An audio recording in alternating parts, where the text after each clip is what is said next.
మీరు గతంలో వీడియో చెప్పారు మరకతలింగం పెట్టుకుంటే మంచిదని చెప్పారు. ఆల్రెడీ ఒక చిన్న వేరే శివలింగం ఉంది. ఎన్ని లింగాలు మరకతలింగం కానీ తర్వాత స్ఫటికలింగం కానీ ఎన్ని పెట్టుకోవచ్చు? ఒకటి పెట్టుకోవాలా ఎన్ని ఆయన పెట్టుకో? ఓపిక ఉంటే 100 పెట్టుకో, ఏం కాదు. దాని సెల్లు పోయినాయి.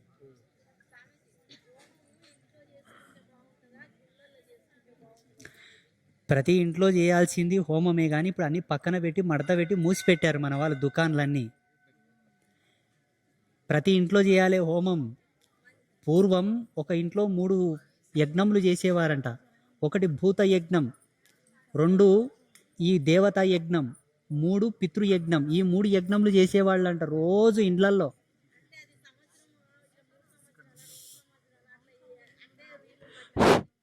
ఏంలే, రోజు చేసుకోవచ్చు.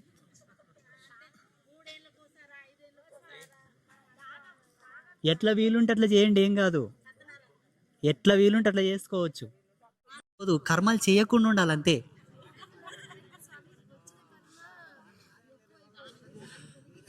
ఇప్పుడు పొద్దున్నే సూర్యోదయం అవుతుంది కదా, సూర్యోదయం అవుతుందా లేదా, మళ్ళీ సూర్యాస్తమయం అవుతుందా లేదా, వచ్చిన సూర్యుడు పోతాడా లేదా, వచ్చిన సూర్యుడు పోతాడా లేదా, పోయిన సూర్యుడు వస్తాడా లేదా, వస్తాడా లేడా, వచ్చిన కర్మలు పోతాయి, కొత్త కర్మలు చేయకుండా ఉండుర్రి గంతే.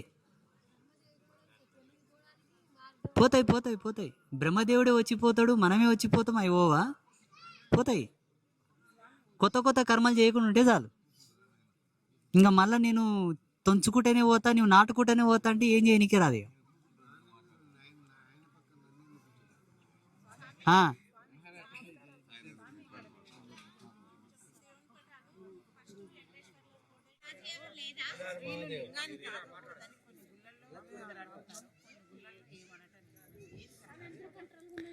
ప్రాణప్రతిష్ఠ చేసిన శివలింగాలను తాకకపోవడం మంచిది. మీరు ఇంట్లో పెట్టుకున్న చిన్న చిన్న లింగాలను తాకొచ్చి ఏం కాదు. చిన్న లింగాలు ఉంటాయి ఇంట్లలో పెట్టుకుంటారు కదా, ఆ వాటిని తాకొచ్చి ఏం కాదు. ప్రాణప్రతిష్ఠ చేసిన శివలింగాలని అర్చకుడు తప్పిస్తే వేరే వాళ్ళు తాకకూడదు, అది మంచిది కాదు. అయ్యవారు అక్కడ దగ్గర ఉంటారు కదా, పురోహితులు ఆచార్యులు దగ్గర ఉన్నప్పుడు ఆయన ఆజ్ఞతో తాకొచ్చు. ఆయన ఉన్నంతసేపు భగవంతుని యొక్క కేంద్రీకృతం అంతా ఆచార్యుని యొక్క సముఖంలో నిలబడుతుంది. ఆచార్యుడు ప్రధానం, ఆయన కర్త. ఇప్పుడు యజమాని పక్కలుండి లగ్నం యొక్క తంతు చేయించినట్లు అర్థం. ఆచార్యులు లేని మన గర్భగుడిలోకి పోకూడదు, మనకి ఎఫెక్ట్ అవుతుంది అది. వాళ్ళు ఉన్నప్పుడు శివలింగాల్లో కూడా ఎన్నో రకాలు ఉంటాయి. అందున బ్రహ్మసూత్రం ఉన్న లింగాన్ని అస్సలు దాకకూడదు, ఎవ్వరు దాకకూడదు. మనకే తాకరాదు. అది ఇక చెప్తారు కొంతమంది, ఇక దానికి కాదంటే ఇప్పుడు మనం కాంట్రవర్సీ అవుతాం. నేను చెప్పేది ఏంటంటే, మీరు ఇళ్లలో చేసే చిన్న చిన్న శివలింగాలకు అభిషేకం చేసుకోండి, మొక్కుకోండి, అంతవరకు ఓకే. ఏదైనా దేవాలయంకి వెళ్ళినప్పుడు అక్కడ అయ్యవారు వచ్చి రామ్మ ముట్టుకో అంటే వెళ్ళండి. అయ్యవారు చెప్పండి మీరు సాహసం చేయకూడదు.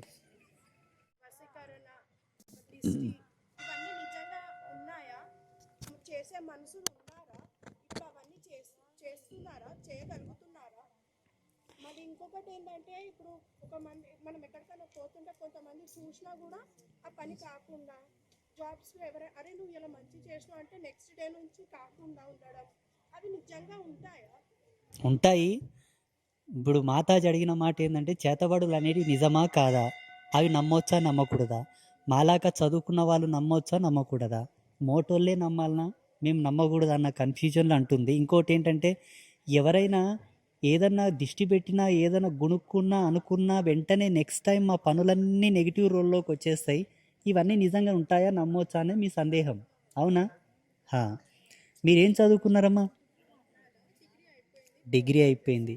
ఇప్పుడు చదువుకున్న వాళ్ళందరికీ కూడా ఒక అంశం బాగా తెలిసే ఉంటుంది. ఈ మధ్యలో కంప్యూటర్ హ్యాకింగ్ సిస్టమ్ వచ్చేసింది. సాఫ్ట్వేర్ అన్నీ హ్యాక్ చేస్తున్నారు, అవునా? మొత్తం సిస్టమ్స్ అంతా హ్యాక్ చేస్తున్నారు, అవునా కదా? ఈ మధ్యలో ఏటీఎం పేటీఎంల మీద పడిపోయారు మొత్తం బ్యాచ్ అంతా. బ్యాంక్ బ్యాలెన్స్లే ఊడ్చి పాడేస్తున్నారు కేవలం కంప్యూటర్ తోటే. ఈ సాఫ్ట్వేర్ హ్యాకింగ్ సిస్టమ్ ఎలా ఉందో అలాగే మన సోల్ హ్యాకింగ్ సిస్టమే చేతబడి మన సోల్ని హ్యాక్ చేస్తారు అంతే.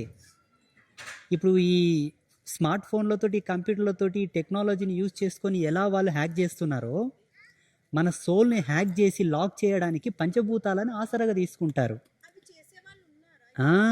ఉన్నారు బలవంతంగా చేస్తున్నారా? లేకపోతే ఉన్నారు చాలా ఉన్నారు మంది దొంగ బాబాలు అట్లా అంటారు. పంచభూతాలు ఉన్నంత వరకు వాళ్ళు ఉంటారు. పంచభూతాలు లేకపోతే ఉండలేరు.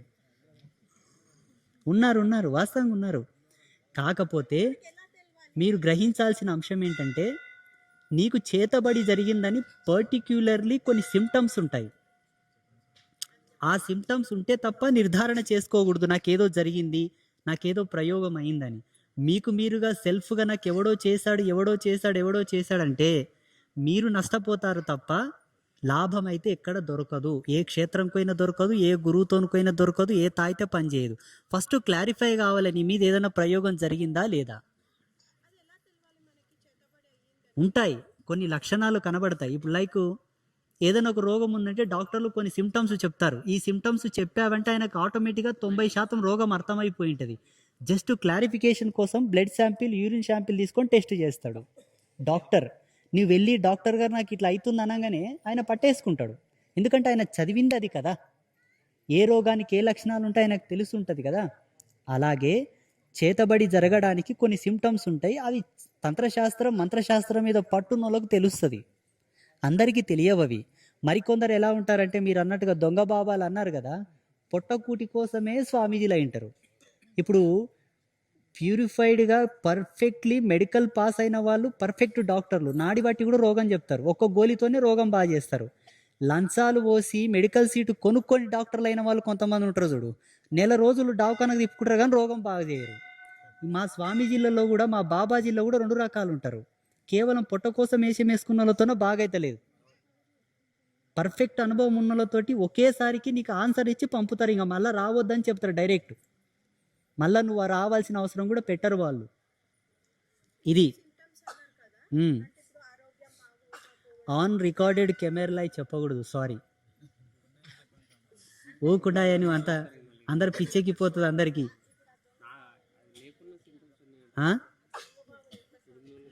దొంగ బాబాలను మీరు నమ్మిండ్రు అనుకోండి, ఒక మంచి ఎగ్జాంపుల్ చెప్తా చూడండి. అవును,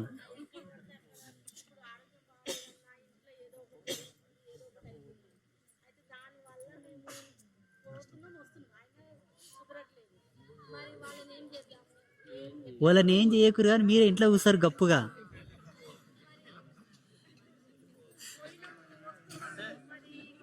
అలా ఆ దొంగ బాబాలను దగ్గరికి పోయి తెలుసుకోకుండా స్వతహాగా ఈ అనుభవపూర్వకంగా ఏ రకంగా తెలుసుకోవచ్చు. ఈ లోకంలో ఎవరిని కూడా దొంగ అనడానికి ఆస్కారం లేదని కృష్ణుడే దొంగతనం చేసి చూపించిండు. నీవు దొంగ అనే అధికారం నీకు లేదు, ఆమె కూడా లేదు. ఎందుకు? సింహం దొంగతనం చేస్తేనే దాని కడుపు నిండుతుంది. డైరెక్ట్ పోతే జింక కడుపులోకి వస్తుందే? చెప్పు. పాము కూడా దొంగతాట పోతేనే దానికి ఎర్ర దొరుకుతుంది, లేకపోతే దొరకదు. నువ్వు చేపను పట్టాలన్నా దొంగలాగానే పట్టాలి, కొంగలాగా పట్టాలి తప్పే నువ్వు సింహంలాగా పోతే అది దొరకదు. ఎవడు దొంగ ఎవడు దొర అంతే. మళ్ళా అంతే. నీవు గమనించాల్సింది ఏంటంటే ఫస్ట్ నీకు క్లారిటీ ఉందా లేదా. నీకు క్లారిటీ ఉంటే ఓన్తోనే నీకేం అవసరం. ఇప్పుడు వాళ్ళు దొంగ బాబాలా, లంగ బాబాలా, మంచి బాబాలా నీకు సంబంధం లేదు. అది నిర్ధారించాల్సింది కాలం, టైం నిర్ధారిస్తుంది. టైం మనకన్నా 1 కోటి రెట్లు ఎక్స్పర్ట్. అందుకే దాని కాళ్ళ కిందికి హరిహరులే వెళ్ళిపోతున్నారు. రాజాన రాజులు పోయినరు, దేవాన దేవులు పోయినరు, చక్రవర్తులే పోయినరు దాని కడుపులోకి. కాలం గొప్పది. అందుకే కాలికి దేవి 4కే తెరుచుకొని కూర్చుంటుంది రెడీగా, అందరు రావాల్సింది ఈడికెర్ర నాయన అని. అమ్మవారు 4కే మూస్తే మనం పుట్టాం. శివుడు అడిగిండంటే ఒకరోజు, ఎందుకమ్మా నువ్వు ఎప్పుడు 4కే తెరుచుకొని ఉంటావంటే,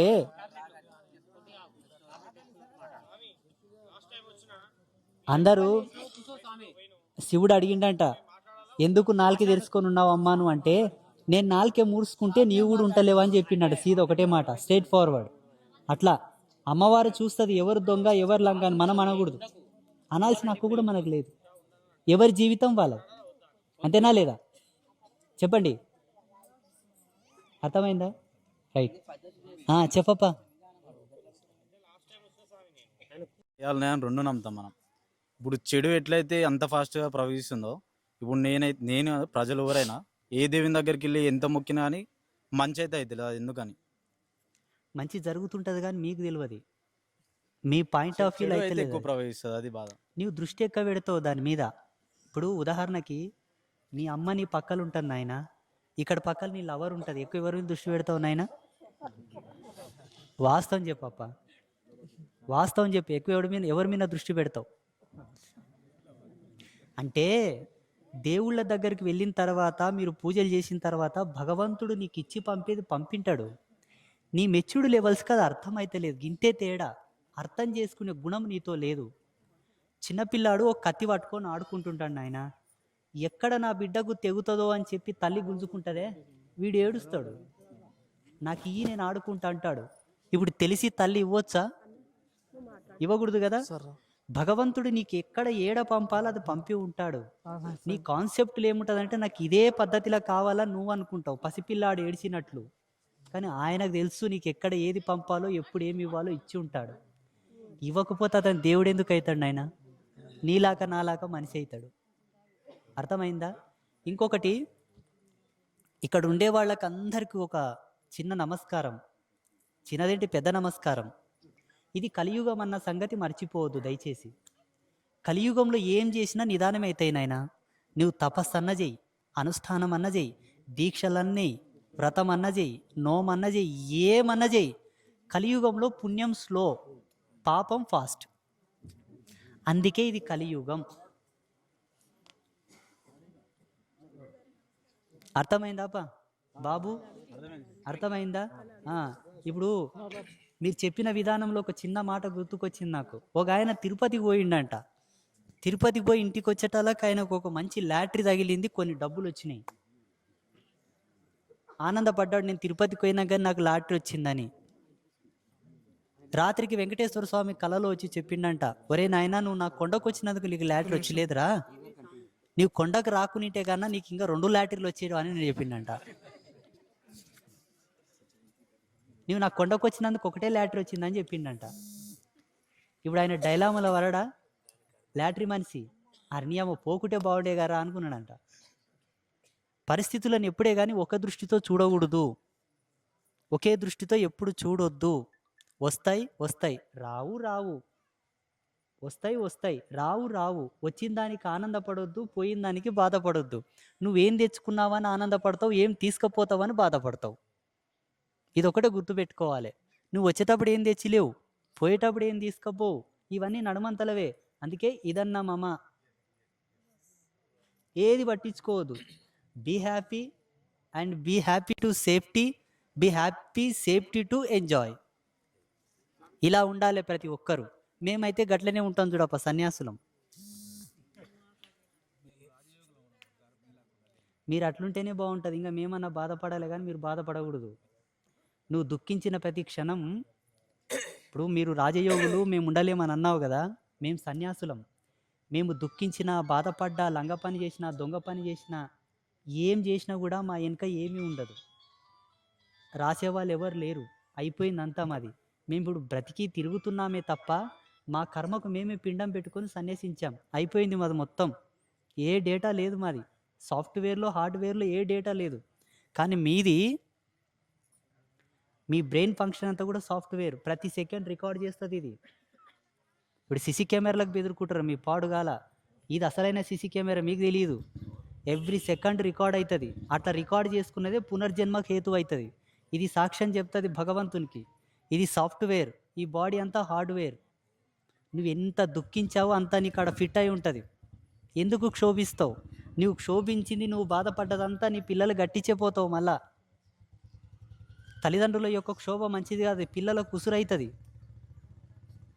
ఇప్పుడు చెప్పు, బాధపడే అవసరాలే లేవు ఈ కలియుగంలో. ఈ కలియుగంలో కాదు, ఎప్పటికీ లేవు, బాధపడే అవసరాలు లేవు అసలు. ఎందుకు బాధపడతారంటే తెలియక, ఓపిక లేక, ఆనవటే శక్తి లేక, అంతే. అంతకుమించి వేరే కారణాలు లేవు.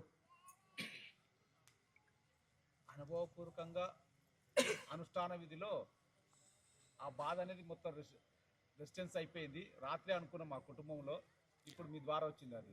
పెద్దలు ఏం చెప్తారు, ఎవరైతే బాధను మరుస్తారో వాళ్ళకే భగవంతుడు దగ్గర అవుతాడంట. బాధ మరిసిన వానికే భగవంతుడు దగ్గర అవుతాడు. రాత్రే వచ్చింది ఈ టాపిక్. దేవుడు కావాలా బాధ కావాలా చెప్పు?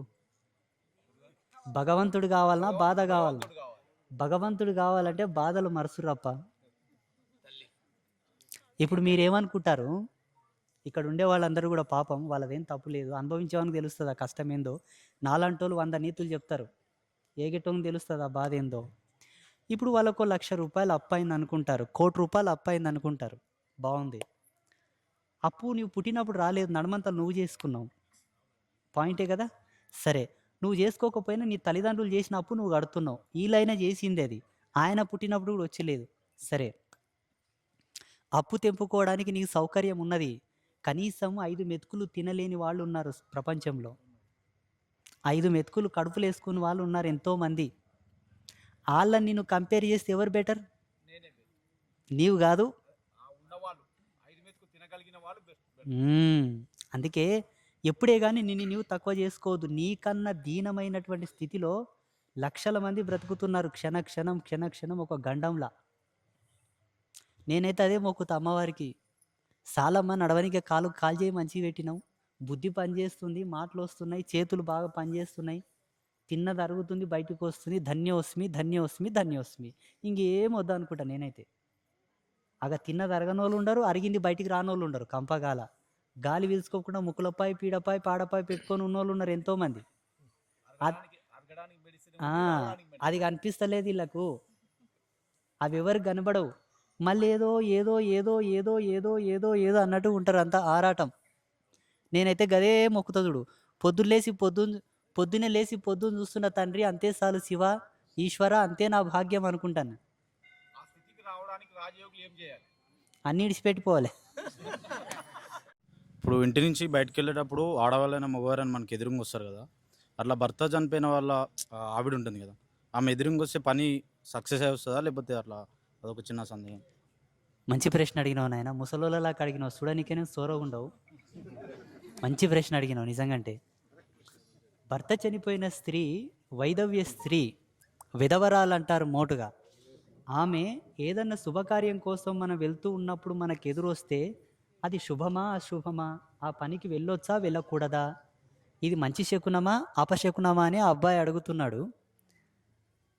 దీంట్లో శుభం లేదు అశుభం లేదు వాస్తవం చెప్పాలంటే. ఒకవేళ మనమే అంటాం శివాజ్ఞ లేనిది చీమైన గుట్టదని, మళ్ళీ శివుని ఆజ్ఞ లేకుండానే ఆమె ఎదురొచ్చిందా?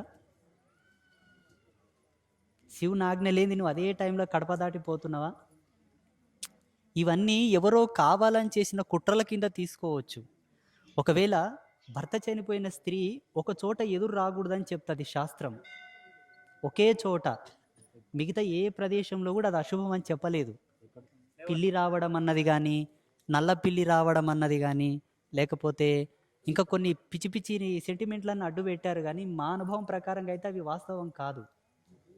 మోటుగా పెద్ద మనుషులు ఏం చెప్తారు, నీ అదృష్టం నీ రాత నీ గణం గట్టి ఉంటే, నీ అదృష్టం నీ రాత నీ గణం గట్టి ఉంటే యముడు నీ ముందరకు వచ్చినా పక్కకు తప్పుకోవాలి, తప్పదు. మార్కండేయుని ఏం చేసే యమధర్మరాజు, మార్కండేయుడు ఆ గడియలో పోయేది ఉండే, యముడు ఏం చేసే శివుడు అయిన పక్షాన ఉన్నాడు కాబట్టి ఆయన బ్రతికి బట్టగట్టిండు. అంతేగాని లేనిపోని సెంటిమెంట్లు అడ్డం పెట్టుకోకూడదు. విధవరాలు అడ్డు ఏడరాకూడదు, ఎదురు ఏడరాకూడదు అంటే ఒక వివాహ సమయంలోనే అది అశుభంగా భావించవచ్చు. ఉదాహరణకి నీకు ఎవరినో పిల్లని చూడని కోతున్నారు నాయన, అప్పుడు ఎదురు వచ్చింది అనుకోండి, ఒక 10 నిమిషాలు వెనక్కి ఆగి వెళ్ళండి. ఆ రోజు వెళ్ళకూడదని కాదు, ఒక 10 నిమిషాలు ఆగండి, ఆగి వెళ్ళండి. లేదు ఈరోజు తాంబూలాలు మార్చుకోవడానికి వెళ్తున్నాం, నిశ్చితార్థం కోసం వెళ్తున్నాం, ఆమె ఆకస్మికంగా వచ్చింది, ఆమె తెలిసి రాలేదు, ఆమెను పంపింది కూడా భగవంతుడే. ఎందుకంటే నువ్వు గడప దాటిన గడియలు బాలేకున్నాయి, ఒక 10 నిమిషాలు నువ్వు ఆగిపోతే అక్కడ శుభం జరిగేది ఉంటుంది. దీన్ని చూసి నువ్వు ఆగిపో, చూసి ఆగిపో, ఊకైతే నువ్వు ఆగవు కదప్ప. వివాహాది సంబంధిత వ్యవహారాల్లో మాత్రమే అశుభముగా చూడవచ్చేమో తప్ప, నీవు రియల్ ఎస్టేట్ పని మీద పోతున్నా, నీవు డబ్బుల కోసం పోతున్నా, లేదా ఒక బిజినెస్ పని మీద పోతున్నా, నీ లవర్ని కలవనికే పోతున్నా, మందు తాగనికే పోతున్నా, అడ్డొస్తే ఇవి లెక్కకు రావు నాయన. ఎందుకు రావంటే మన హిందూయిజంలో భర్త చనిపోయిన స్త్రీని ధూమావతి దేవిగా పరిగణిస్తారు. ధూమావతి దేవి దశమహావిద్యల్లో ఒక విద్య, సాక్షాత్తు ఆదిశక్తి స్వరూపం. ఇంకా కొన్ని శాస్త్రాలు ఏం చెప్తాయంటే, శాస్త్రం ఏంటి, సాక్షాత్తు జగన్మాత శివునికే చెప్పింది, స్త్రీ అంశాలన్నీ నావే, పుట్టినప్పటి నుండి సత్య వరకు అని చెప్పింది. ఇప్పుడు ఆ అవతారం కూడా అమ్మవారిదే కదా. అమ్మవారి అవతారాన్ని శంకించిన పాపం మనం కట్టుకోవద్దు, అవసరం లేదు.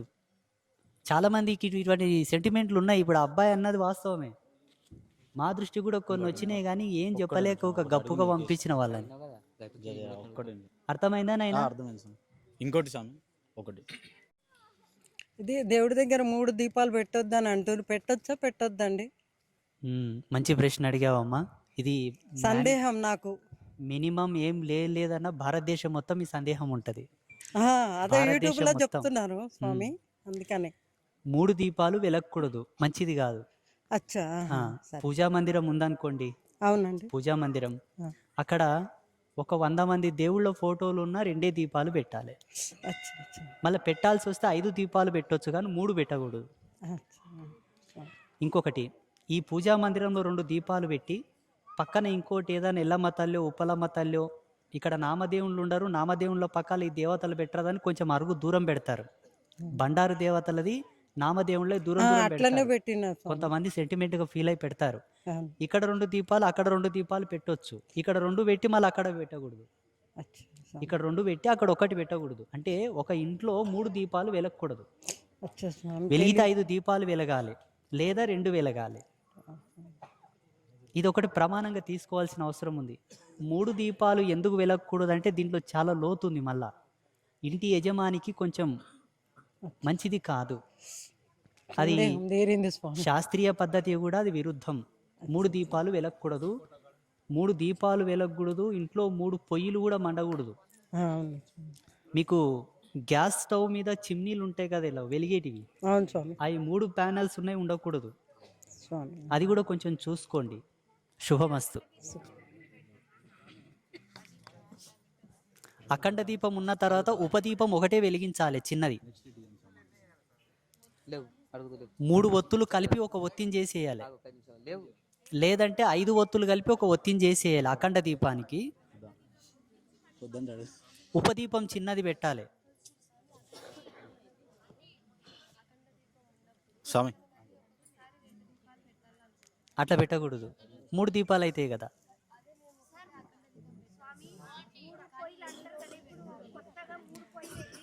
ఇంట్లో అఖండ దీపం ఉంటుంది కదా, ఇంట్లో అఖండ దీపం ఉంటుంది కదా. అఖండ దీపం ఉన్న తర్వాత చిన్నది ప్రమిద, కంచుదన్నా వెండిదన్నా మట్టిదన్నా చిన్న ప్రమిదలో ఉపదీపం కింద 2 ఒత్తులు వేసి దీపం వెలిగించి పెట్టండి. ఇది ఒక 5 నిమిషాలు వెలుగుతుంది, 2 నిమిషాలు వెలుగుతుంది, వెలిగి ఆరిపోతుంది కదా, సంతోషం. ఈ అఖండ దీపం అయితే కంటిన్యూ ఉంటుంది. అఖండ దీపం ఉన్న తర్వాత ఉపదీపాలు 2 పెట్టకూడదు, మళ్ళీ అప్పుడు 3 దీపాలు వెలిగిన కిందికే వస్తుంది.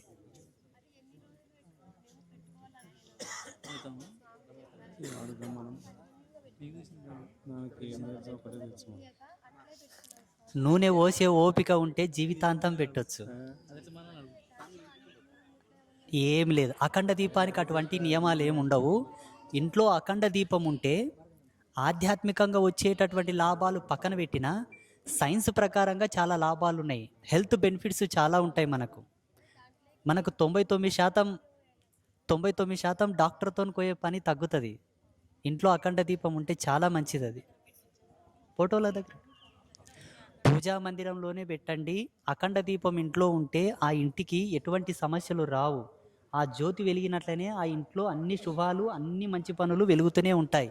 శాస్త్రం ఏం చెప్తుందంటే, ఏ ఇంట్లో అయితే 3 పొద్దుల జ్యోతి వెలుగుతూ ఉంటుందో, 3 పొద్దులు జ్యోతిని వెలగడం, ఆ ఇంటి గుమ్మంలో వెలగడం చూస్తాయో, ఆ ఇంట్లో అష్టలక్ష్ములు ఉంటారని చెప్తుంది శాస్త్రం.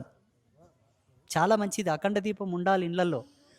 కొంతమంది కొన్ని అపోహాలు ఉంటాయి, జ్యోతి వెలుగుతూ ఉండి అదంతా కదే కొండెక్కిపోతే మాకేమైనా అవుతుందో ఏమో, ఒత్తి లోపలికి జారిపోతే ఏమైనా అవుతుందో ఏమో. ఏం కాదు, సరే జారిపోయింది, మళ్ళీ స్నానం చేసుకొని పూజకు పోయినప్పుడు ఆ ఒత్తి తీసి కొత్త ఒత్తి వేసి మళ్ళీ వెలిగించాలి. ఏం తీయకూడదు. ఒత్తి మాత్రం ఒకసారి వెలిగి ఆరిపోయిందంటే అది మరణించిన దానితో సమానం కాబట్టి ఒత్తి తీసి కొత్త ఒత్తి వేయాలి. ఒక్కసారి అది వెలిగి ఆరిపోయిందంటే అది మన ప్రాణం పోయిన దాంతో సమానం అవుతుంది. సేమ్ మనలాగానే అది కూడా చనిపోయిందని లెక్క.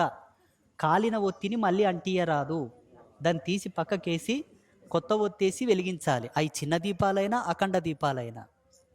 కానీ అఖండ దీపం ఉన్న ఇంట్లో అన్నీ పరిపూర్ణంగా ఉంటాయి. దీర్ఘాయుష్మంతం, అష్టైశ్వర్యం, పూర్ణ ఆరోగ్యం. ఆ ఇల్లు ఆ ఇంట్లో ఉండే వాళ్ళందరూ కూడా పూర్ణ యశస్వంతులై జీవిస్తారు. ఆ ఇంటి మీనికి శనిదేవుడు ఇట్లా చూస్తాడు, దండం పెట్టి పోతాడు. ఆ ఇంటిని యమధర్మరాజు చూస్తాడు, ఫస్ట్ శివునితోన పర్మిషన్ తీసుకుంటాడు. ఈ ఇంట్లో అఖండ జ్యోతి వెలుగుతుంది, పోవచ్చా? చూడండి ఎంత పవర్ ఉంది. మనమేమో టన్నులకు నూనె బొందె కోసుకుంటాం, కానీ దీపం కోయనికే ఆలోచన చేస్తాం. పూజా మందిరంలోనే మనం తినేటటువంటి రిఫైన్డ్ ఆయిల్ ఏదైతే ఉందో టన్నులకు తింటాం కదా, తినదంతా మళ్ళీ హాస్పిటల్లో పోయి నెగిటివ్ కొలెస్ట్రాల్ అంతా తీయాల్సిందే బయటికి. కానీ జ్యోతిలో నూనె పోసి మనం గనక దీపం వెలిగిస్తే అఖండ దీపం, ఆ దీపం వెలుగుతూ ఇచ్చేటటువంటి వెలుగు వల్ల వచ్చేటటువంటి బెనిఫిట్స్ ఉన్నాయి. దాని నుంచి వచ్చే పొగ నుంచి కూడా ఆ ఇంట్లో వాళ్ళకి ఎన్నో హెల్త్ బెనిఫిట్స్ ఉన్నాయి. ఆ చుట్టుపక్కల ఉండేటటువంటి లేయర్ అంతా కూడా 24 గంటలు దైవశక్తులతో నిండి ఉంటుంది. అఖండ దీపం ఉండాలి, లేనిపోని అపోహలకు గురి కాకూడదు.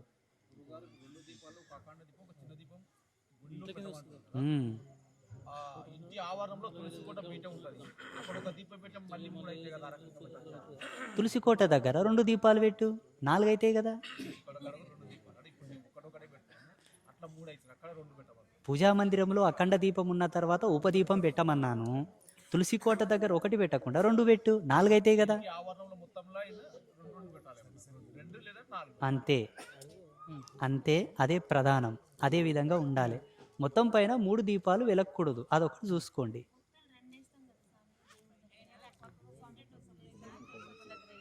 రెండు ఒత్తులు కలిపి మండాలే కానీ విడివిడిగా మండకూడదు. ఒంటి ఒత్తి మీద దీపం వెలగకూడదు, బాగా గుర్తుపెట్టుకోండి.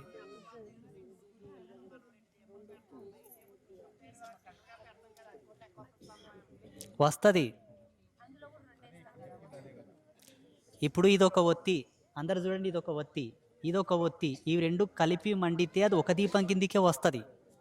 నీ ఒత్తులు 2 వేస్తున్నా కదా 2 దీపాలు అనుకోకండి, అర్థమైందా? సింగిల్ ఒత్తితోటి దీపం వెలిగించకూడదు, అది మంచిది కాదు. 2 ఒత్తులు కలిపి ఒక జ్యోతిని వెలిగించాలి, ఒకటవుతుంది. మళ్ళీ 2 ఒత్తులు కలిపి ఇంకొక జ్యోతి వెలిగించాలి, అది 2 అవుతున్నాయి. ఇలా 2 దీపాలు వెలగాలి, ఒక దీపం కూడా వెలగకూడదు ఇంట్లో. కొంతమంది మరీ పీసినారి చేసి ఒక దీపం వెలిగించి వెళ్దాంలే అనుకుంటారు. ఒంటి దీపం అంటకూడదు ఇంట్లో, అయిపోయింది. అంటారు కదా, అవి పుత్రులే చేయాలి అని అంటారు కదా, ఆడపిల్లలు చేయవచ్చునా? భర్త చనిపోయిన తర్వాత భార్యకు అన్ని అధికారములు భర్త యొక్క అంత్యక్రియలు చేయడానికి ఉంటాయి. భార్య చేయొచ్చు. ఒకవేళ భార్య చేయలేని పక్షాన ఆయన రక్తంతో పుట్టినటువంటి ఆడపిల్లలే కానీ మగపిల్లలే కానీ తప్పకుండా కర్మకాండ చేయొచ్చు. మొగడే చేయాలని ఏం లేదు. ఏముంటుందంటే శాస్త్రానికి కొన్ని మర్యాదలు ఉంటాయి, మన శాస్త్రాలకు కొన్ని మర్యాదలు ఉన్నాయి. ఆ మర్యాద నిమిత్తమై పురుషుడు ప్రథమ స్థానంలో చేయొచ్చని ఒక అధికారాన్ని ధృవీకరణ చేశారు తప్ప ఆడపిల్ల చేయకూడదని కాదు అక్కడ. ఇప్పుడు మన ఆలయంలో ఒక నియమం పెట్టాం, హారతి తర్వాత అమ్మవారి దర్శనానికి మొదట స్త్రీలు వెళ్ళాలి అని. ఆ స్త్రీలలో కూడా మొదట పసిపిల్లలు వెళ్ళాలి అని, ఆ పసిపిల్లల తర్వాత కన్యపిల్లలు వెళ్ళాలి అని, వీళ్ళ తర్వాత ముత్తైదులు వెళ్ళాలని చెప్పి, దాని తర్వాత భర్త చనిపోయిన వైధవ్య స్త్రీలు వెళ్ళాలని ఒక నియమం పెట్టినాం. అంటే ఇది వివక్ష కాదు, మళ్ళా ఇది ఒక ఆరోగ్యకరమైన సూత్రం. ఇక్కడ పీఠంలో అమ్మవారులు అట్లా రూపాలు మారుతూ ఉంటది, ఒక్కొక్క వేళలో ఒక్కొక్క రూపంగా ఉంటది. కాబట్టి ఆ నియమాలు మనం పెట్టినాం. శాస్త్రానికి కొన్ని నియమాలు కొన్ని మర్యాదలు ఉంటాయి, దాని నిమిత్తమై పురుషులు చేస్తే మంచిది అని పెట్టారంతే.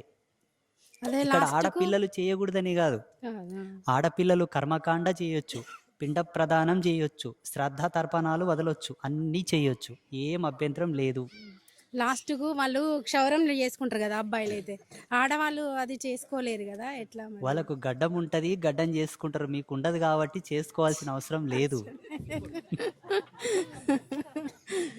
అదే సరే స్వామి. చాలా మంచి ప్రశ్న అడిగినావు. ఆడపిల్లలు కూడా చేయొచ్చు, ఏం తప్పు లేదు, దానికి శాస్త్రం ఏం కూడా ఆంక్షలు పెట్టలేదు. ఉమ్. ఎవరైనా యోగ్యుడైన ఆచార్యుని ఒక బ్రాహ్మణుని సంప్రదించి, అయ్యా నాకు మొగదిక్కు లేదు అంటే నాకు పుత్ర సంతానం లేదు, వీళ్ళే నా కొడుకులు, వీళ్ళకు శాస్త్రానికి ప్రమాణాన్ని ఇచ్చి వీళ్ళ చేత కర్మకాండ చేయించండి అంటే వాళ్ళు చేయిస్తారు. అర్థమైందా? అర్థమైంది. శుభం. స్వామి, చలి పెడుతుంది, జల్ది జల్ది అడగండి, వయసు అయిపోయిన మనిషిని. ఇంట్లో నిత్యం శివాభిషేకం చేయాలనుకుంటాం కదా, దాన్ని ఎలా చేయాలి అనేది నాకు ఒక సందేశం స్వామి. శివలింగం ఉందా? ఉంది స్వామి. శివలింగం ఉంటే ఒక రాగి పాత్ర చిన్న పాత్రలో పెట్టండి.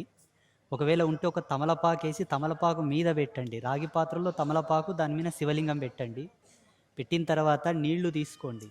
ఆ నీళ్లను గంగా నది సమానంగా భావన చేయాలి, ఫీల్ అవ్వాలి. నా చేతిలో ఉన్న ఈ చెంబు, ఆ చెంబులో ఉన్న నీళ్లు కాశీలో ప్రవహించేటటువంటి గంగా నదికి సమానం అనుకుంటే భావంలో ప్రకటితమైన ఎనర్జీ లెవెల్స్ దాంట్లో యాడ్ అవుతాయి. ఆ నీళ్లు నువ్వు నల్లకాడ తెచ్చినావా, బోర్ కాడ తెచ్చినావా, బాయిలో తెచ్చినావా, చెరువులో తెచ్చినావా సంబంధంగా నువ్వు భావించావు కాబట్టి అవి గంగా సమానం అయిపోతాయి.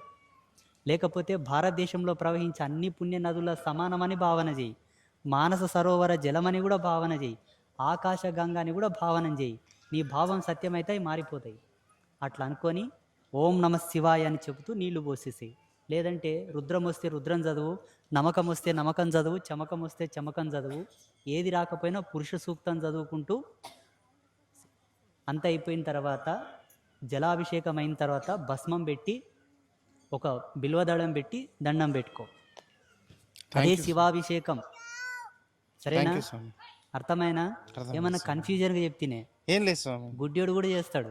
లేదు స్వామి, నేను రెగ్యులర్ గా మీ వీడియోలు ఫాలో అవుతాను స్వామి. సింపుల్ గా చెప్పానా లేదా? సింపుల్ గా చెప్పారు స్వామి. ఇంత ముందు వాస్తవంగా చెప్పారు. శివలింగానికి అభిషేకం చేసేటటువంటి తంత్రం చాలా గొప్పగా ఉన్నది, చాలా గొప్పగా ఉన్నది, చాలా కాఠిన్యం కూడా. ఎవరు చెయ్యరు. ఒక పంచాచార్య జగత్పీఠంలో ఉండేటటువంటి వాళ్ళు మాత్రమే చేస్తారు అసలైన శివాభిషేకం. ఇంకా మిగతా ఎవరు చేయరు అసలైన శివాభిషేకం. ఆ శివాభిషేకం చూడాలి, జన్మ ధన్యమైపోతుంది. అది మీరు చేయాల్సింది సింపుల్గా మంచి పద్ధతి మీకు చెప్పాను. కష్టమైతే చెప్పు, ఇంకొంచెం ఈజీగా చెప్తా. అర్థమైంది స్వామి. ఈజీగా ఉందా, కష్టం ఉందా? లేదు స్వామి, ఈజీగా ఉంది. సింపుల్గా ఉందా? సింపుల్ గా ఇంకా సింపుల్ కావాలంటే చెప్తా. చెప్పండి చెప్పున్నా? స్వామి. చెప్పండి స్వామి. స్నానం చేసుకో, కళ్ళు మూసుకో, చేతులు కట్టుకో, శివానికి అభిషేకం చేసిన అనుకో, అయిపోయి. లేదు స్వామి, రోజు చేస్తాను. బాగుంది కదా? ఇంకా సింపుల్గా చెప్పున్నా, ఇంకా సింపుల్గా చెప్పున్నా, వద్దా? చెప్పండి స్వామి. ఇంతకంటే సింపుల్గా లేదు స్వామి, నేను రోజు చేస్తాను. సోమవారము, గురువారము, శనివారము పంచామృతం చేస్తాను. కాకపోతే ఇంకా సందేహాలు వస్తూ ఉన్నాయి చేస్తూ ఉంటే, దానికోసమని అడిగాను స్వామి. చాలా సంతోషం. శివాభిషేకం చేసిన జన్మ పావనం అవుతుందని కొన్ని లక్షల శాస్త్రాలు చెప్పినాయి. ఒక్క శివాభిషేకానికి చాలా పవర్ ఉంది. ప్రతి ఒక్కరు చేయాలి. అది చాలా మంచి పని చేస్తున్నావు. నీవు చేసేది గొప్ప పని కాదు, నీ పిల్లలకు నేర్పాలి. చేర్పిస్తాను స్వామి, పిల్లలతోటి కూడా చేపిస్తాను. తండ్రి కండక్టర్ అయి ఉంటాడు, కొడుకుని పైలట్ని చేస్తాడు. నేను భూమిలో నడిపినా నా కొడుకు ఆకాశంలో నడపాలనుకుంటాడు. తండ్రి నర్సు పని చేసి ఉంటాడు, కొడుకుని డాక్టర్ని చేయాలనుకుంటాడు. నీవు కేవలం అభిషేకం చేశావు, నీ కొడుకుని సాక్షాత్తు శివుని ప్రసన్నం చేసుకోమని చెప్పాలి. ఓకే స్వామి. అర్థమైందా? ఓకే స్వామి. ఎందుకు ప్రసన్నం చేసుకోవాలి? చేసుకుంటే ఏం లాభం? చెప్పండి స్వామి. శివుని ప్రసన్నం చేసుకుంటే ఏం లాభం అంటే, మనం రోడ్డు మీద ఎన్నో వింతలు చూసుకుంటూ పోతాం. ఈడు కరెక్టే పోయింటాడు, అవతల కర్మ నెత్తి మీద కూర్చొని వచ్చి ఈయన గుద్దింటాడు. అవును. శవాల్లాగా పడింటారు, కాలో వంక చెయ్యం కిరిగి పడింటారు ఎందరో. ఈయన ఈపున శివుడు ప్రసన్నమై ఉంటే ఆ దుర్గతి తప్పేదేమో, అందుకోసం ప్రసన్నం కావాలి శివుడు. అర్థమైందా? ఓకే స్వామి. డబ్బు కోసం కానీ నేను చెప్పేది, ఓకే స్వామి. భగవంతుని కృప గానే పనిచేస్తుంది. ఓకే చెప్పాలి నీ కొడుకుకి, చూడనైనా నేను మోటుగా శివాభిషేకం చేస్తున్నా, నువ్వు మంచిగా చేయప్ప, నువ్వు చదువుకున్నాడో బుక్ తీసుకో, దాంట్లో శివాభిషేక విధి మొత్తం ఉంటుంది, దాన్ని మంచిగా చదువు. ఏమైనా సందేహాలు ఉంటే ఎవరైనా స్వామీజీల దగ్గరకు పోయి తెలుసుకో. నాకు సందేహాలు ఏదొచ్చినా యూట్యూబ్ లో మీదే చూస్తాను స్వామి. నీ గురించి కాదు, నేను హైదరాబాద్ లో ఉంటాను. నీ కొడుకు గురించి చెప్తున్నా. లేదు స్వామి, నేను నా గురించి చెప్తున్నాను. నీ నేను కొడుకు కూడా శివాభిషేకం నేర్ప అంటున్నా. సరే స్వామి. శుభమస్తు. ఇంకెవరు అడుగుతారు? పెద్ద కర్మ అయిన దాకా ఎవరు బయటికి వెళ్ళం. కానీ తర్వాత కూడా దేవాలయానికి వెళ్ళొద్దు, ఇంట్లో దీపారాధన చెయ్యొద్దు, సంవత్సరం దాకా ఏం చెయ్యొద్దు అంటారు. ఇది కరెక్టేనా? మంచి పద్ధతేనా? లేకపోతే ఏదైనా చెయ్యొచ్చా, దేవాలయాలకు వెళ్ళొచ్చా ఏంటి? ప్రమాణంగా చెప్పాలంటే ఎవరైనా చనిపోతే 16 రోజుల వరకు ఏ శుభకార్యాలు చేయకూడదు అంటారు. అది కూడా చనిపోయిన సదరు వ్యక్తి యొక్క తాలూకు వివరాలు ఎవరైనా ఆచార్యుల దగ్గరికి వెళ్ళి చూపెట్టాలి. అయ్యా, ఈ ఫలానా సమయం లోపల మా ఆయన జీవి వదిలాడు, మా ఆవిడ జీవి వదిలింది, లేకపోతే ఎవరో ఒకరు జీవి వదిలారు, ఈ జీవిని వదిలినటువంటి సమయం శుభంగా ఉందా అశుభంగా ఉందా, ఆ సమయం యొక్క తీవ్రతను బట్టి డ్యూరేషన్ పెరుగుతుంది. ప్రమాణంగా చెప్పాలంటే 16 రోజులు మైలా, మరీ అంత నెగిటివ్ టైంలో చనిపోతే 21 రోజు, ఇంకొంచెం దుర్ఘడియలో చనిపోతే 41 రోజు. 41 రోజు కన్నా సూతకం ఉంటలేదు. ఈ సంవత్సరం పాటు పూజలు చేయకూడదని ఎవరు చెప్పారంటే సోమరులు. ఇంక అయిపోయా, ఒక పని తగ్గారా నాయన, పూజ చేసే బెడదవ అయిపోయాని ఇంక ఆరాం ఉండేటోళ్ళు ఇవల్ల పుకార్లు. శాస్త్రం ప్రకారంగా అయితే లేవు. సంతోషం స్వామి. ఆ. ఓం శ్రీ మాత్రే నమః. గురువు గారికి పాద నమస్కారాలు. స్వామి, మగపిల్లలు చనిపోతే దేవుళ్ళు అవుతారంటారు కదా, వీర్ల స్వాములు అవుతారంటారు కదా, అది నిజమేనా? ఆ పండగలు ఉన్నాయా? చెయ్యాలా? ఆ ధర్మ సందేహాన్ని వివరించగలరు? మగపిల్ల ఆడపిల్లగాడు అది ఇదని ఏం భేదం లేదమ్మా. మన ధర్మంలో 2 విషయాలు చెప్పారు. చచ్చిన తర్వాత ఆ చనిపోయినటువంటి వ్యక్తి ఆత్మకి ఏదన్నా కోరికలు ఉంటే ఆ కోరికలు తీరడానికి నిలబెడతాడు భగవంతుడు. ఏ కోరిక లేకుండా పోతేనేమో తీసుకెళ్తాడు. ఆ కోరికలు కూడా ఏమన్నా పాపంతో కూడిన కోరికలు అయితేనేమో ప్రేతంగా మారుస్తాడు. ఇంకా కొంచెం క్రూరమైన కోరికలు ఉంటే దయ్యంగా మారుస్తాడు. అది ఆడ కానీ మగ కానీ ఎవరైనా. ఆత్మకు లింగభేదం లేదు కదమ్మా. శరీరం ఉన్నంత వరకే ఆడ మగ ఇంకేదన్నా. ఒకసారి ఈ దేహాన్ని ఆత్మ వీడిపోయిన తర్వాత అది దేనికి సమానం కాదు. అది అదే దేవుళ్ళైనా నన్ను గొలుచుకోండి అని అంటారు కదా, వాళ్ళు కూడా ఇట్లా ప్రేతాత్మలు ఇట్లా వీటి కిందికి వస్తారా అని. అవరు వాళ్ళకి ఏదన్నా కోరిక తీరకుండా మరణిస్తే అది కూడా న్యాయబద్ధమైన కోరికలుంటే ఒక ధర్మం, అన్యాయపరమైన కోరికలుంటే ఒక ధర్మంగా దేవుడు విభజించి వాళ్ళని నిలబెడతాడు. అది వాళ్ళ యొక్క కర్మను నిర్దేశించేటటువంటి తత్వం. చెయ్యాలా? చేయాలంటే ఇప్పుడు దాన్ని నిర్ధారించి చెప్పేవాళ్ళు కావాలి. ఎవరైనా పెద్ద మనుషులు ఉండి మీరు చనిపోయిన వ్యక్తి ఫోటో కానీ ఆయన బయోడేటా తీసుకెళ్తే, అయ్యా ఈయన ఆత్మ అయిందా, దయ్యమైందా, దేవుడయిందా, ప్రేతమైందా, ఉంటే ఏ లోకంలో ఉన్నాడు, ఏం కోరికతో ఉన్నాడు, ఆయన కొలుసుకోవచ్చా లేదా అని అడిగిన తర్వాత పూజ చేయాలి. ఇప్పుడు ఉదాహరణకి మెడికల్కి ఒక మందు తీసుకొస్తావు, ఆ మందు గురించి డాక్టర్ని అడుగుతావు ఎట్లా వాడాలి అని, అవునా? అవును. మీకు మీరుగా కొలుసుకోవడానికి అధికారం లేదు. అదే ఎవరన్నా చెప్పాలి, పుణ్యపురుషులు, అప్పుడు కొలుసుకోవాలన్నమాట. అర్థమైందా? రైట్. Thank you Swamy.